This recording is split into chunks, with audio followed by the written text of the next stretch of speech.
So, hello students, good morning once again. So, let's continue atomic structure.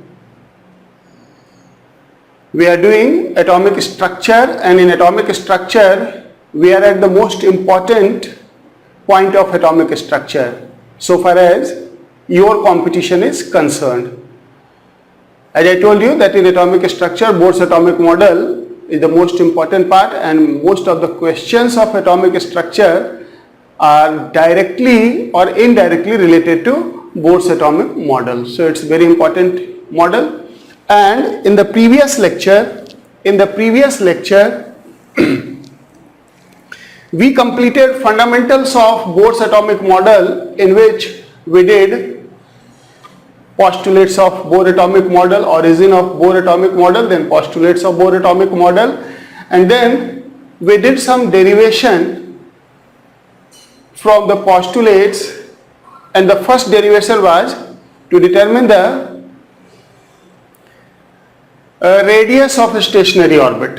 Stationery orbit की radius हमने determine करना सीखा. याद है क्या था वो? हम क्या कर रहे हैं?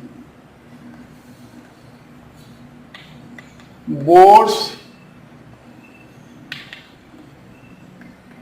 एटॉमिक मॉडल हम कर रहे हैं, और बोर्स एटॉमिक मॉडल में हमने रेडियस ऑफ स्टेशनरी ऑर्बिट निकालना सीखा है. अब तक radius of stationery orbit first था, और अगर हम एक बोर एटम कंसीडर करें तो हमने stationary orbit n is equal to 1, 2, 3 के लिए रेडियस निकालना सीखा था, और वो रेडियस का एक्सप्रेशन क्या था? Radius for the nth orbit ये था a0 n square upon z. ये था हमारा फर्स्ट डेरिवेशन. अब इसके बाद इलेक्ट्रॉन सर्कुलर ऑर्बिट में रिवॉल्व कर रहा है. मान लो यहां पे रिवॉल्व कर रहा है. Electron revolves in circular orbit in stationery orbit. The next is to determine speed of electron. At what speed electron revolves around the nucleus. So our next derivation is going to be about speed of electron. आज हम सीखेंगे electron का speed क्या होता है bourse orbit में, और उससे रिलेटेड कुछ और बातें. तो स्पीड ऑफ इलेक्ट्रॉन, हमने बोर्स पोस्टुलेट में देखा था कि एंगुलर मोमेंटम क्या था? mvr is equal to nh upon 2π. अगर यहां से हम स्पीड का एक्सप्रेशन सेपरेट करें तो ये स्पीड का एक्सप्रेशन क्या हो जाएगा? ये हो जाएगा nh अपॉन 2π mr, और रेडियस को यहां से लाके सब्स्टिट्यूट करना है, ये वाला टर्म. तो रेडियस को अगर ऊपर से सब्स्टिट्यूट करें then what it will be? It will be nh divided by 2π. m r is a0 n square upon z. एक n से n कैंसिल हो जाएगा, z न्यूमरेटर में जाएगा. So it can be written as h upon 2π m a0 into z upon n. सही है ना?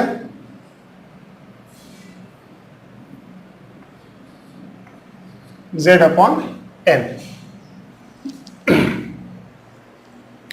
z upon n को मैंने ब्रैकेट में क्यों रखा है? क्योंकि ब्रैकेट के बाहर की जितनी भी क्वांटिटी है ब्रैकेट के बाहर की जो भी क्वांटिटी है, H Planck's constant, universal constant, pi mass of electron, a naught, they are all constant. So only variable in this equation is z, which is atomic number, and n, that is orbit number. यही दो variable है. और अगर यही दो variable है तो बाहर वाले ये सभी कांस्टेंट को हम एक न्यू कांस्टेंट डिफाइन कर सकते हैं, and that becomes v not into z upon n, and that is the expression for speed of electron in a Bohr orbit.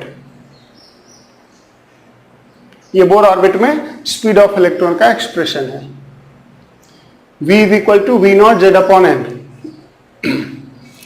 यहां पे ये v नॉट की वैल्यू कांस्टेंट है तो इसको हम याद रखेंगे. This v naught is 2.18 into 10 का पावर 6 मीटर पर सेकेंड. इसको याद रखना है. एटॉमिक स्ट्रक्चर के एंड में इस तरह के टोटल 9 इक्वेशन मैं आपको दूंगा, जिसको अपने नोटबुक में एक जगह एक बॉक्स बना के लिख लेना है और इसको याद रखना है, क्योंकि एटॉमिक स्ट्रक्चर में डेरिवेशन हमेशा हम नहीं कर सकते हैं. तो अगर फॉर्मूला और कांस्टेंट याद हो, then it is very easy to attempt the questions, numerical questions especially of atomic structure. So V0 is this. So speed of electron in a Bohr orbit is V0 z upon n. Let us analyze it. Suppose let z is 1. What it is? Hydrogen. N is 1. What it is? First orbit. अगर इस equation में z is equal to 1, n is equal to 1 substitute कर दें, then v will be v naught, which is 2.18 into 10 का power 6 metre पर second. So this constant is nothing but the speed of electron in the first orbit of hydrogen atom.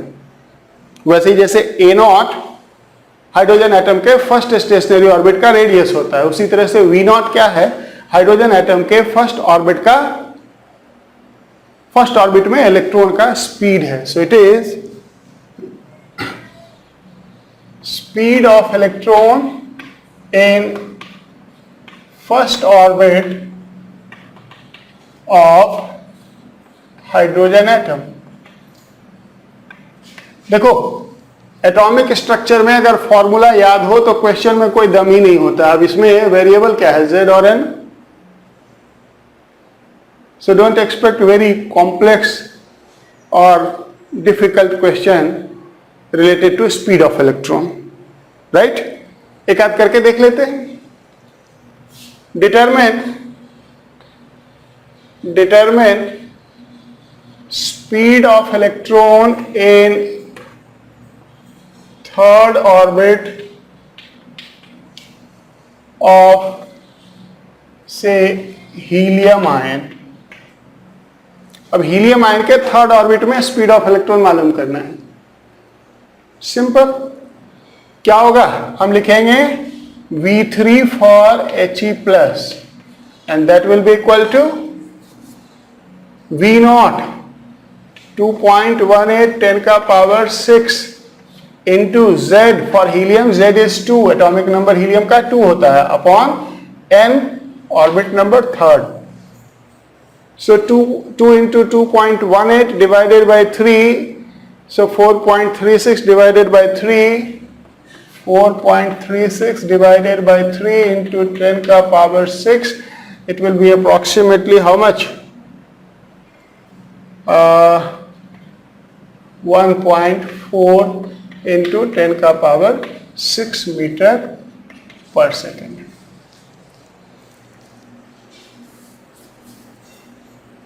That's it. So speed of electron निकालना हमने सीख लिया कि किसी भी Bohr orbit में इलेक्ट्रॉन की स्पीड क्या होगी। एक और बात देखो, this speed is proportional to z, it is proportional to z, proportional to atomic number. Greater the value of z, greater will be speed of electron. जितना ज्यादा z का वैल्यू होगा उतनी ज्यादा स्पीड होगी इलेक्ट्रॉन की, सही है ना। तो अगर हम कंपेयर करें हाइड्रोजन, हीलियम, लिथियम, बेरिलियम और इन सब के स्पीड इन फर्स्ट ऑर्बिट, केवल हमने z को वेरिएबल रखा है, n सब के लिए 1 रखा है। अगर कंपेयर करें तो क्या होगा स्पीड का order, greater the value of atomic number, greater will be the speed. And it is inversely proportional to orbit number. Orbit number के ये इनवर्सली प्रोपोर्शनल है। इसका मतलब क्या हुआ कि greater the value of n smaller will be speed.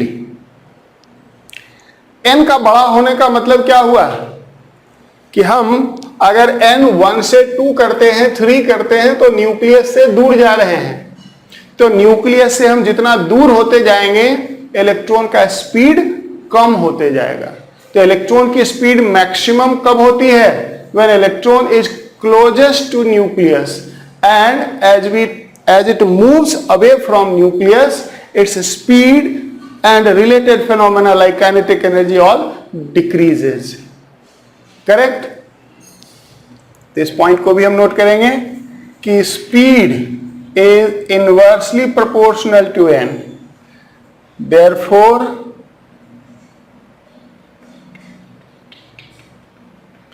Electronic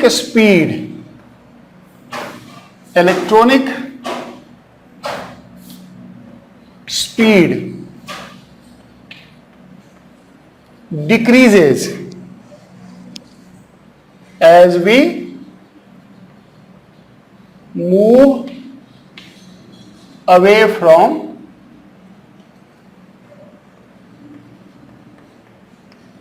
nucleus. So electron is fastest in first orbit and it slow down if we move away from the nucleus. तो ये तो है related to speed of electron. अब speed से related कुछ और बातें calculate की जा सकती है regarding electron in Bohr orbit, जिसमें बड़ा इंपॉर्टेंट प्रॉपर्टी होता है फ्रीक्वेंसी। फ्रीक्वेंसी ऑफ इलेक्ट्रॉन का मतलब होता है number of revolutions made by an electron in 1 second in a given stationary orbit. Simple शब्दों में अगर कहें कि 1 सेकेंड में किसी ऑर्बिट में इलेक्ट्रॉन कितना चक्कर लगाता है, कितना राउंड लगाता है, राउंड पर सेकेंड, रिवॉल्यूशन पर second in a stationary orbit is called frequency. तो जरा फ्रीक्वेंसी के लिए हम पहले डेरिवेशन क्वालिटेटिवली और उसके बाद फिर उस पर एक न्यूमेरिकल भी करके हम देखेंगे। So let us go for frequency. Note कर लिया ना आप सबने?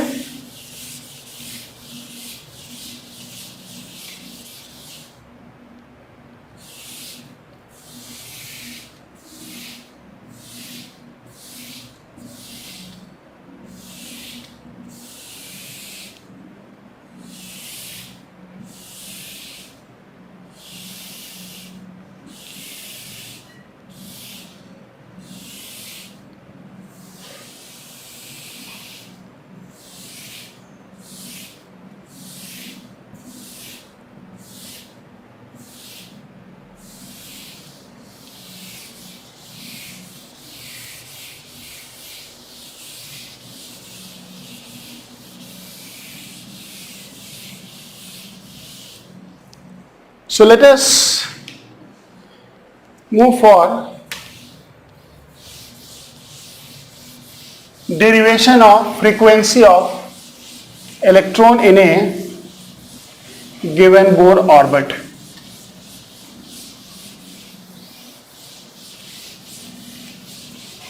Frequency of electron in a Bohr orbit is number of revolutions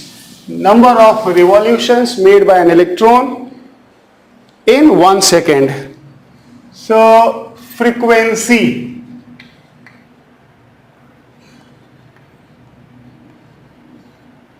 of electron, frequency of electron. अगर हम फिर से एक बोर एटम कंसीडर करें,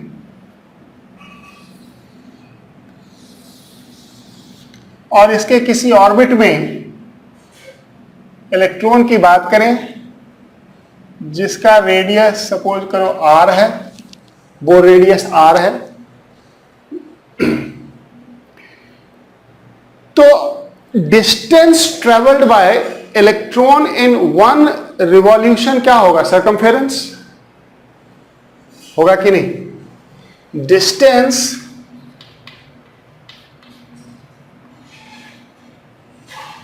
ट्रेवल्ड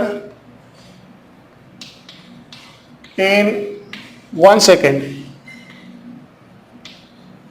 1 सेकेंड, सॉरी 1 सेकेंड नहीं, 1 revolution will be how much? 2 pi r. Circumference, distance traveled in 1 revolution. Suppose करो 1 second में n round लगाता है, 1 सेकेंड में n राउंड लगाता है अगर इलेक्ट्रॉन, तो 1 सेकेंड में टोटल डिस्टेंस क्या हो जाएगा? n times 2 pi r. एक राउंड में 2 pi r, 2 राउंड में 2 इंटू 2 पाई आर, 10 राउंड में 10 इंटू 2 पाई आर, तो n राउंड में n into 2 pi r, where what is n number of revolution made by electron in 1 second. सही है ना? 1 second. So number of revolutions made by an electron in 1 second को अगर हम frequency बोल दें, नंबर ऑफ रिवॉल्यूशन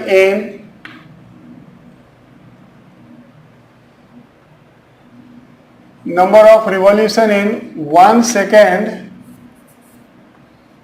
1 सेकेंड अगर n है, 1 सेकेंड में n, तो ये बताओ कि डिस्टेंस इन 1 सेकेंड क्या हो जाएगा? 2 पाई आर इंटू एन हो जाएगा कि नहीं? 1 राउंड में इतने डिस्टेंस, तो 2 राउंड में इंटू 2, तो n राउंड में 2 pi r into n. So distance in 1 second is 2 pi r into n, और 1 सेकेंड में जो डिस्टेंस ट्रेवल होता है उसी को तो स्पीड कहते हैं. So distance travelled by electron in 1 second is 2 pi r into frequency which will be equal to speed of electron. होगा या नहीं?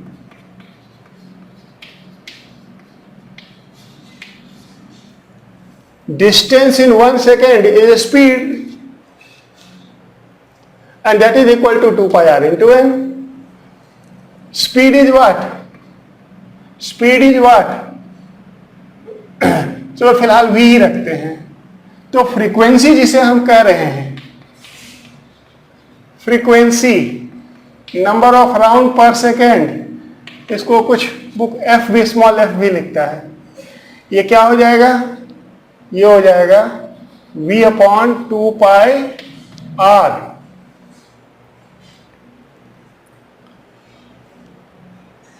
है या नहीं? v is the total distance in 1 second, 2 pi r is distance in 1 round, तो total distance को distance in one round से divide कर दो, सिंपली फ्रीक्वेंसी आ जाएगा। अब अगर हम यहाँ पे वैल्यू रखें v और r का एक्सप्रेशन पीछे से रख दें, then what is v, what is speed?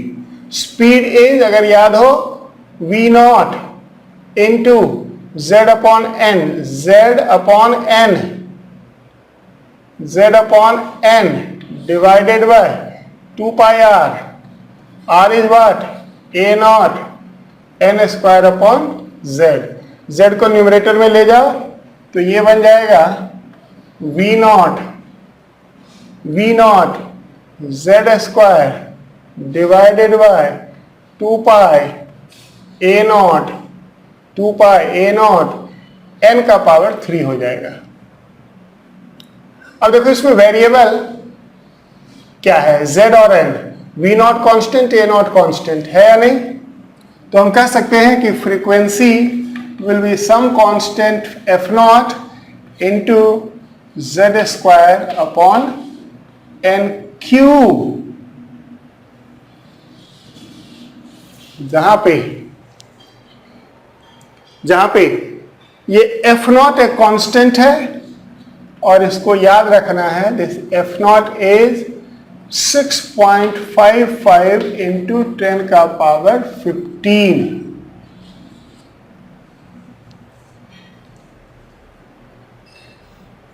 छः सौ 6.55 इंटू 10 का power 15।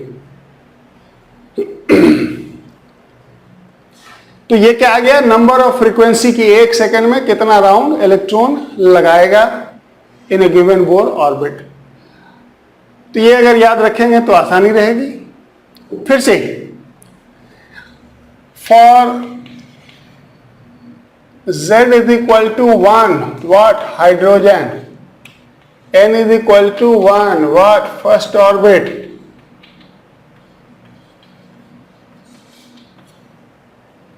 what will be frequency, f naught 6.55 into 10 का power 15, and what is this, round per second, revolution per second. So this constant is nothing but the number of rounds, number of revolutions made by an electron in the first Bohr orbit of hydrogen atom. Correct? Now, how this frequency is related to atomic number and orbit number. This frequency is directly proportional to atomic number. Frequency, this frequency is directly proportional to z square. So we can say that in the same Bohr orbit, frequency will be greater for the heavier element. जितना ज्यादा z की value होगी उतनी ज्यादा frequency होगी, सही है ना, क्योंकि it is proportional to z square. तो अगर फिर से हमसे कहा जाए कि हाइड्रोजन, हीलियम, लिथियम, बेरिलियम, इन सब की फ्रीक्वेंसी कंपेयर करो से फर्स्ट ऑर्बिट में f1, तो ये ऑर्डर हो जाएगा, क्योंकि greater the value of z greater will be the frequency. इसको लॉजिकली भी हम इस तरह से याद रख सकते हैं कि z इंक्रीज होने से क्या होगा, एटॉमिक नंबर इंक्रीज होने से स्पीड ऑफ इलेक्ट्रॉन बढ़ जाएगा, स्पीड ऑफ इलेक्ट्रॉन इंक्रीज हो जाएगा। स्पीड क्या होता है, v naught z upon n।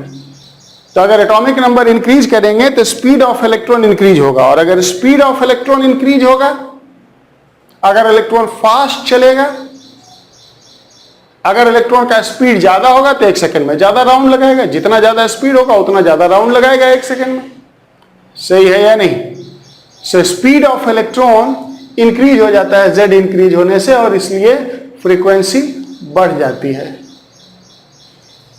Also this f is inversely proportional to cube of n, inversely proportional to cube of n।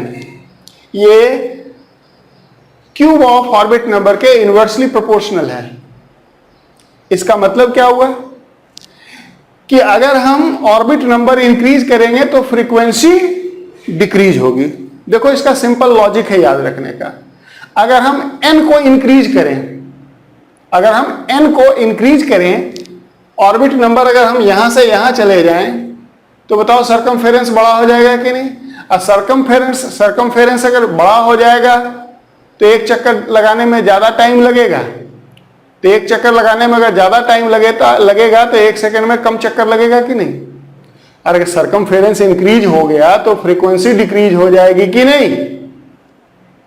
ये तो सिंपल है ना याद रखने के लिए कि increasing n increases circumference and therefore will decrease the frequency, will decrease the number of rounds made by electron in 1 second in any Bohr orbit। बात समझ में आ रही है सबको कि क्या हुआ फ्रीक्वेंसी? अब फ्रीक्वेंसी में एक आध कैलकुलेशन भी हम कर सकते हैं। So let us solve a problem on frequency. determine revolution made by an electron in 1 minute in 4th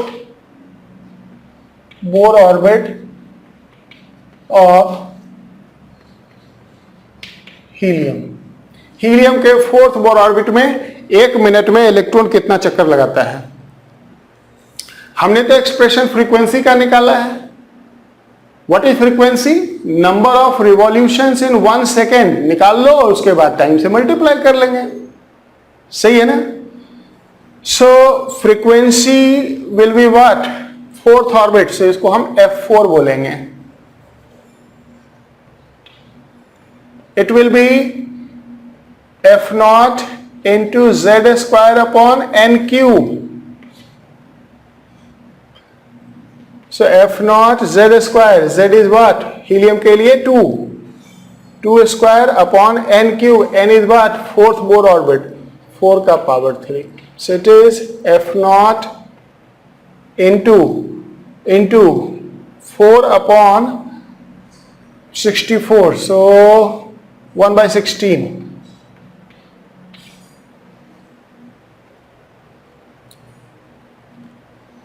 It is RPS, revolution per second. So in 1 minute, number of round will be what? This multiplied by 60. So revolution per minute will be what? 60 into F0 into 1/16. So 4 4 जा 16, 15, so 15/4 F0, 15 upon 4 F0, F0 की value रख देते हैं। So 15 upon 4 into 6.55 into 10 का power 15। So it will be somewhere around how much? 15, so approx 4, 4, 6, 24, 26, so it will be somewhere around 2.6 into 10 का power 16 RPM revolution per minute। अगर आपसे कहा जाए पर आवर निकालो तो वो भी कर सकते हो। समझ गए? That is called frequency. अब इसके बाद फ्रीक्वेंसी के बाद एक क्वांटिटी इसी से रिलेटेड होता है, टाइम पीरियड। टाइम पीरियड वो टाइम होता है जितने टाइम के लिए जितना टाइम इलेक्ट्रॉन को लगता है एक चक्कर लगाने में। Time period is the time taken by electron to complete one revolution. One revolution complete करने में इलेक्ट्रॉन को जो टाइम लगता है that is called time period. So let us go for that.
Time period.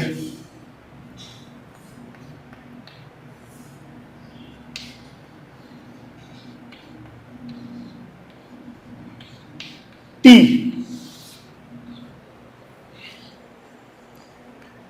सबसे पहले ये है क्या?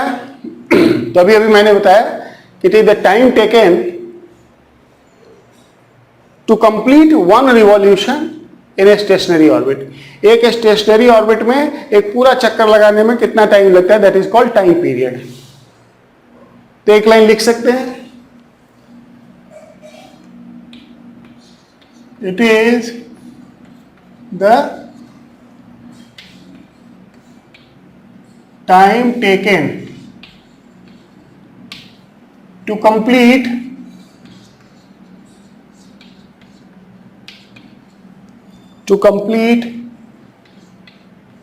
one revolution in a stationary orbit.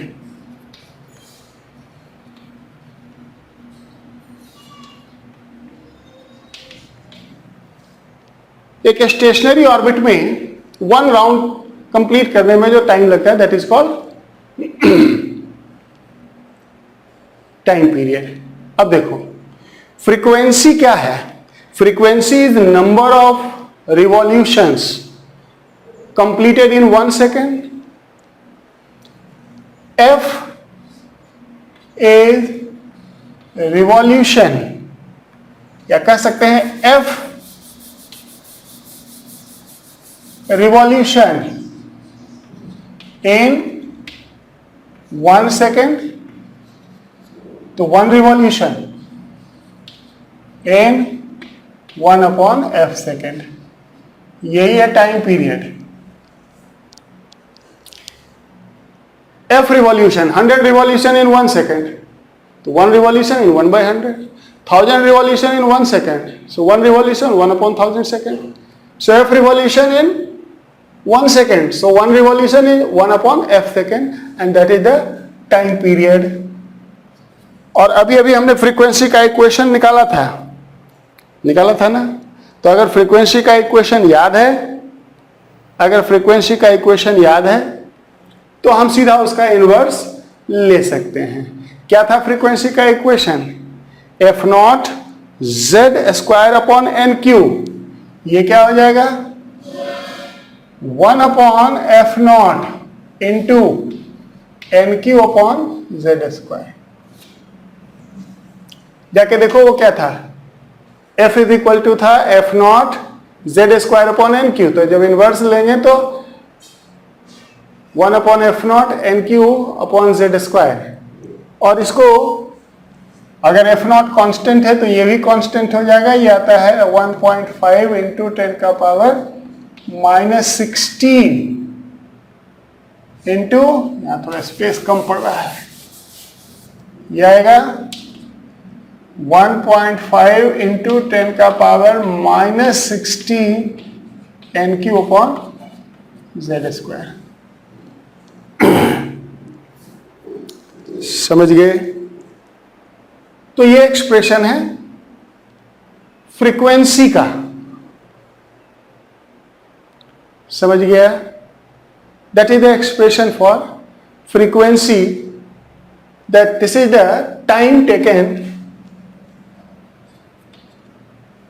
taken for one revolution by an electron in a stationary Bohr orbit. तो time period इसी को बोलते हैं. तो it will be 1 upon f, which is 1.5 into 10 का power minus 16 n cube upon z square, expression for the time period. इन सबको लेके एक सिंपल सा न्यूमेरिकल और कर लेते हैं एंड देन नेक्स्ट होगा energy of A stationary orbit. कहा जा रहा है if average life of electron in third orbit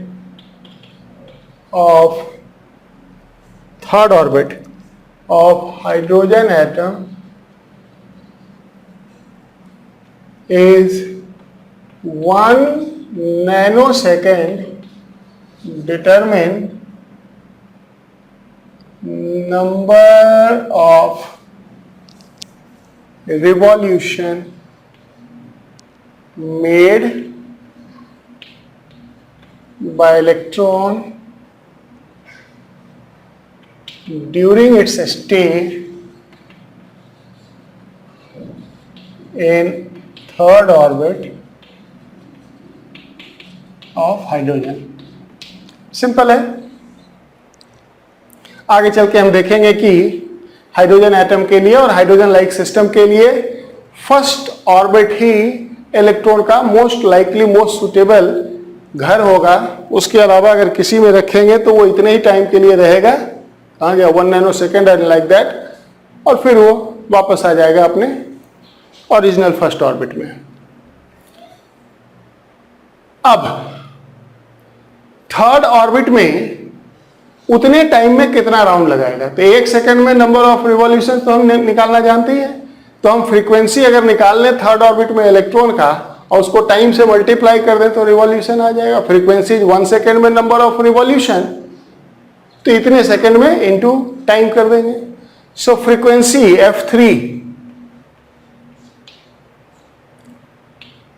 F3 hydrogen atom के लिए कितना होगा. F3 हो जाएगा F0 into z square upon n cube, z square upon n cube. So F3 by 9, sorry F0 by 9. ये आ गया frequency, that is number of revolution in 1 second. Then how many revolution in 1 nanosecond. Nanosecond is 10 का power minus 9. So number of revolution in 1 nanosecond. 1 nanosecond is 10 का power minus 9 second. Will be how much. F0 upon 9 into 10 raised to the power minus 9. Value रखो. F0 is 6.65 into 10 का power 15 into 10 का power minus 9 divided by 9. It will be approximately, देखो 9 minus 9 और 15, so it will be plus 6. Plus 6 में से भी एक power इधर दे दो, 66 कर दो. Then 7, it will be around 7.4 into 10 का पावर 5 रिवॉल्यूशन. तो इस लेक्चर में आज हमने सीखा स्पीड ऑफ इलेक्ट्रॉन. किसी बोर ऑर्बिट में इलेक्ट्रॉन की स्पीड क्या होती है. देन हमने सीखा फ्रीक्वेंसी, टाइम पीरियड, और उस पर कुछ हमने क्वेश्चंस वगैरह ट्राई किए. यही थोड़ा सा एटॉमिक स्ट्रक्चर का difficult portion initially first hand में लगता है, लेकिन याद रखना ये इतना बड़ा डिविडेंड पे करने जा रहा है कि आप सरप्राइज हो जाओगे। 12th क्लास में फिजिक्स में एक बहुत बड़ा पोर्शन होता है मॉडर्न फिजिक्स, और उसका 80% यही है एटॉमिक स्ट्रक्चर। पूछ लेना किसी फिजिक्स वाले से। तो आज अगर एटॉमिक स्ट्रक्चर समझ के जाओगे तो केमिस्ट्री का एटॉमिक स्ट्रक्चर का क्वेश्चन तो करोगे ही करोगे, और 12th में फिजिक्स का, मॉडर्न फिजिक्स का भी क्वेश्चन आप अभी से कर दोगे। So concentrate on Bohr's atomic model, it is very very important. So that's all for today. See you in the next class, जिसमें हम स्टेशनरी ऑर्बिट, बोर्स ऑर्बिट में इलेक्ट्रॉन की energy, potential energy, kinetic energy, transition energy, ये सब solve कर रहे होंगे। Okay, so thank you.